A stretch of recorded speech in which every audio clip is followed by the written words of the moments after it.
前回作ったこのフレームの部分、この辺段差があるんで、こういうところをパテで埋めて滑らかにしていきます。他にも前の方のフレームもやりますし、あとフェンダーですね、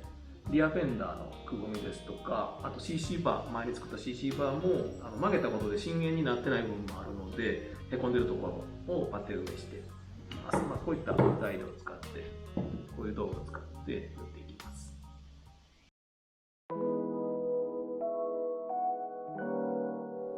弁理士がオリジナルバイクパーツを作る物語。バイクを低く、前後のフェンダーを短くカスタムしていくボバースタイル。その系統にインスパイアされたファットボバースタイルを確立していきます。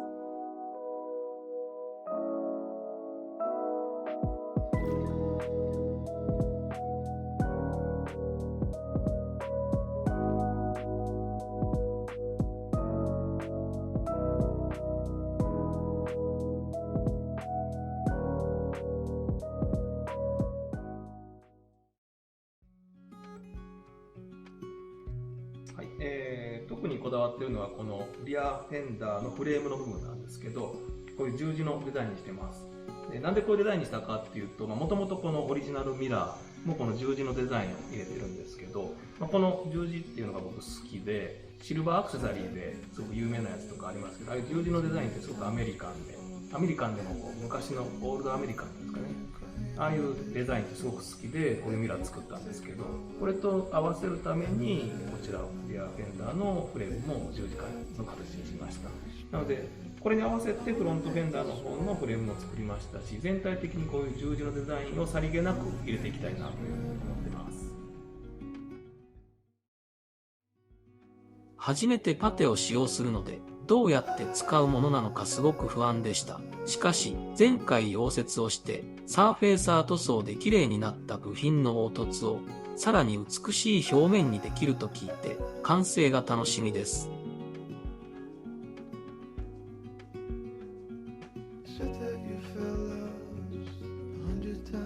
パテを使う前にリアフェンダーの部品表面をきれいにし、パテがしっかりとつくように準備していきます。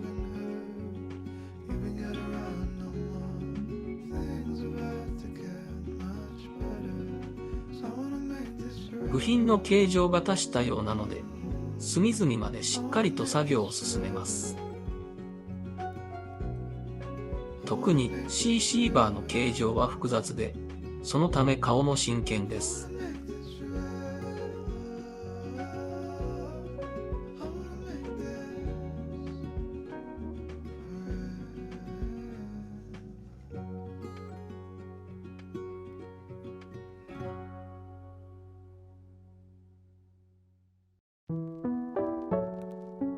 すべての部品の磨きが完了したので、次に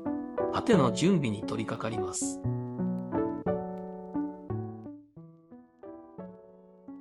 はい、今からパテ埋めをしていくんですけど、このパテに硬化剤を混ぜて塗っていきます。パテの硬化時間は硬化剤の量によって大きく変化します。一般的には 100g に対して 1% から 3% の硬化剤を混ぜていきます。今回は外気温が高いことと初めてパテを使うので 1% の量にしました。パテを塗る際は表面にしっかりと押し付けて削ぐように塗布していきます。時間が経つとどんどん硬化をするのでスピーディーな作業が求められます。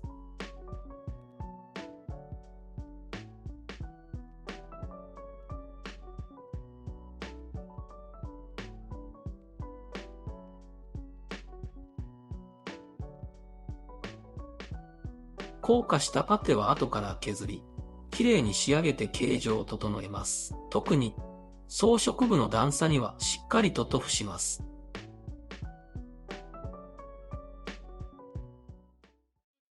はい、パテ盛りとりあえず盛りました。分厚く塗ってこの段差がなくなるようにしたので、これ一回削って平らにして、またそこの上にパテを持ってまた削ってっていうのを繰り返していきます。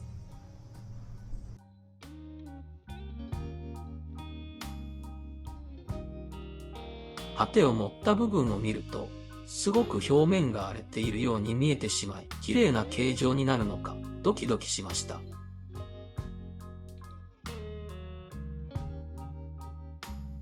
パテが効果をしたので、粗いヤスリを取り付けたポリッシャーで削ります。ポリッシャーの使用にも慣れてきました。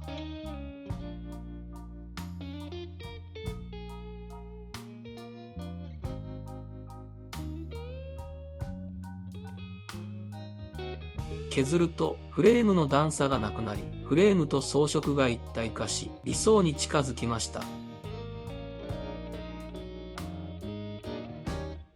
CC バーのパイプ部分も変形しているので、パテで丸みとカーブをきれいに仕上げていきます。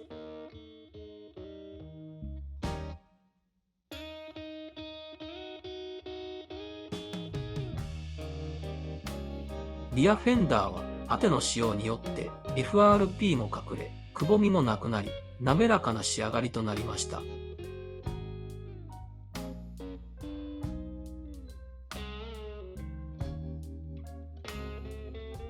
パテ作業ではパテ盛りをするよりも形状に合わせて削ることに一番手間がかかったと感じました。自分の理想に近づけるためにも手抜きはしません。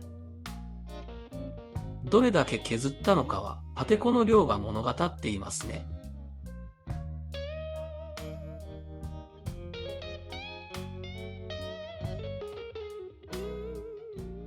表面仕上げが完了したので、サーフェイサー塗装をしていきます。